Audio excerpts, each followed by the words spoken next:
जो बातें फैसल वाडा साहब ने की हैं कि इमरान खान साहब, लेकिन सर एक चीज ये है कि उन्होंने ये ऑफर किया है कि मेरा मोबाइल हाजिर है, उसका फोरेंसिक टेस्ट करवा लें, तो इसका मतलब ये हुआ कि उनके मोबाइल में कुछ ना कुछ तो होगा जो एविडेंस के तौर पे वो पेश करना चाहते हैं। सर वो कह रहे हैं कि मैं वो फोरेंसिक के तौर पर, यानी अरशद शरीफ साहब से उनका राब्ता वो एस्टेब्लिश हो जाएगा, वो बिल्कुल वो दे देंगे और बड़ी अच्छी बात है, देना चाहिए अगर उनके कत्ल के अंदर कोई तमाम कोई कंट्रीब्यूट कर सकता है। लेकिन चलें, इससे एक बात तो जाहिर होगी कि पाकिस्तान की एस्टेब्लिशमेंट अरशद शरीफ साहब को मरवाने में कोई इंटरेस्टेड नहीं थी, उनको कत्ल करवाने में, ना ही उन्होंने कहा कि पाकिस्तान में उन्हें किसी से खतरा था। अरशद शरीफ फैसल वाडा साहब ने कहा अरशद शरीफ साहब की जो कत्ल है उसका बेनिफिशियरी कौन है। अब सवाल यह है कि अरशद शरीफ साहब के कत्ल की बेनिफिशियरी पाकिस्तान की एस्टैब्लिशमेंट तो हो नहीं सकती। अरशद शरीफ साहब के कत्ल को सियासी तौर पर कौन इस्तेमाल कर रहा है? हुकूमत तो इस्तेमाल नहीं कर सकती। क्या फायदा है हुकूमत को?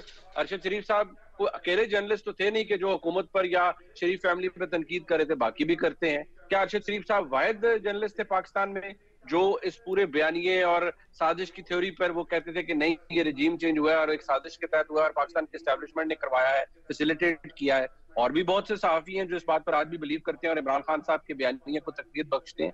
तो उसको उनके कत्ल को, वो जो बेरहमाना कत्ल किया गया, उसको सियासी तौर पर कौन इस्तेमाल कर रहा है, सवाल ये है। और जो बातें इमरान खान साहब ने खुद कही हैं कि मैंने कहा बाहर चले जाओ तुम्हें मार देंगे, फैसल वाडा साहब कह रहे हैं कि कोई और लोग हैं जिन्होंने मरवाया है, तो फिर इमरान खान साहब को बताना पड़ेगा कि कौन लोग थे जिनके बारे में इमरान खान साहब को पता लगा कि ये फैसल वाडा, ये अरशद शरीफ साहब को मरवाना चाहते हैं। बिल्कुल सही। मिशेल ज़ैदी साहब ये फरमाइए सर, ये ऐसा नहीं महसूस हुआ कि फैसल वाडा साहब गवर्नमेंट के साथ शामिल हो गए? क्योंकि जब पीटीवी से उनकी प्रेस कॉन्फ्रेंस लाइव दिखाई जा रही है तो इसका मतलब यही होता है कि गवर्नमेंट उनको सपोर्ट कर रही है इस वक्त, और पीटीआई डिसओन कर रही है। फवाद चौधरी साहब का यह दावा है कि हमें पता भी नहीं था कि फैसल वाडा साहब इस किस्म की प्रेस कॉन्फ्रेंस कर रहे हैं। देखिए चौधरी साहब, जब ये पहले प्रेस कॉन्फ्रेंसेस कर रहे थे उनको भी मैं मजाका खेज समझता था, और मैं आज वाली को भी एक उसी तरह का ड्रामा समझता हूं। मेरी आप स्पॉइलर समझते हैं उनको? मैं स्पॉइलर भी इनके लिए एक बहुत बड़ा लक़ब होगा, एक बहुत बड़ा एजाज होगा, तो वो रेलिवेंट होता है। अच्छा, इनकी क्या हिस्ट्री है एक्चुअली किसी को नहीं पता कि ये कहां से अचानक जो है आए और फेडरल मिनिस्टर का इनको रुतबा मिला पीटीआई। इमरान खान साहब को पता, इमरान खान को सिर्फ पता है। चलें इसको छोड़ दें, बहुत सारी चीजें जो किसी को समझ नहीं आई जो इमरान खान ने की। फैसल वाडा जब चाइनीज कॉन्सुलेट पे हमला हुआ तो अपना वॉलमार्ट से लिया हुआ हैलोवीन का कॉस्ट्यूम पहन के बचकाना तरीके से वो एक मजाका खेज अंदाज से जो है उधर मटकाते हुए नजर आए। आज उन्होंने आके बहुत सारी ऐसी बातें कर दी हैं जो मेरे ख्याल है ढके छुपे अल्फाज में जो है अगर की जा रही थी तो अब उसको पूरा नेशनल एक्सपोजर मिला।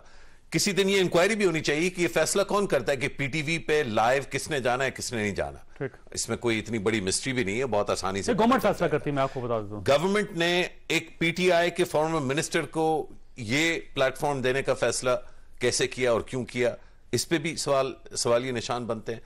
सबसे बड़ा सवालिया निशान मेरे ख्याल में यह है कि फैसल वाडा जैसे कैरेक्टर्स पाकिस्तान में लैंड करके फेडरल मिनिस्ट्री तक कैसे पहुंचते हैं। उनको प्राइम टाइम में 9 बजे रात के on a weekday prime time live coverage जो है वो किस तरह से मिल जाता है।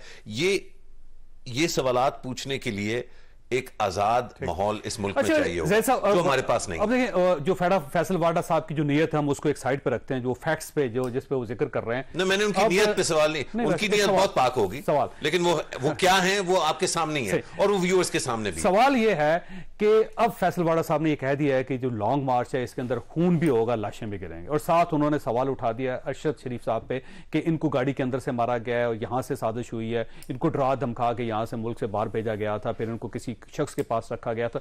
अब वो इमरान खान साहब के बारे में बात कर रहे हैं और साथ वो लॉन्ग मार्च के खिलाफ बात कर रहे हैं। मैं तो इंसिस्ट कर रहा हूं, सो मोटो नहीं हो जाएगा। नहीं, देखें, अगर सू मोटो होता है तो वो फैसल वाडा से बड़ा मजाक जो है उस जज का और उस कोर्ट का होगा जो फैसल वाडा को बुलाना चाहिए ना, अदालतों का काम है कि लोगों के फैसल वाडा लोगों के गाड़ी में रोके।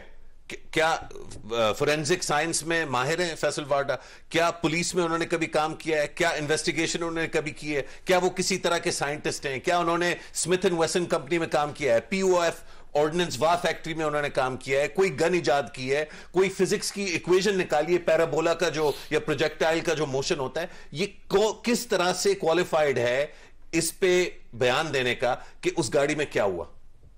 अच्छा, वैसे अमर लियास राणा साहब, ये सवाल वैसे बड़ा अच्छा उठाया इन्होंने, और एक नुक्ता जो बार बार कीनिया की पुलिस भी उठा रही है वो ये कह रही है कि पहले उन्होंने कहा था कि किसी किस्म का कोई अंदर से कोई रिटेलिएशन नहीं हुई। आज पुलिस ने कहा कि अंदर से भी गोली चली और उसके बाद फिर हमें बाहर से गोली चलानी पड़ी।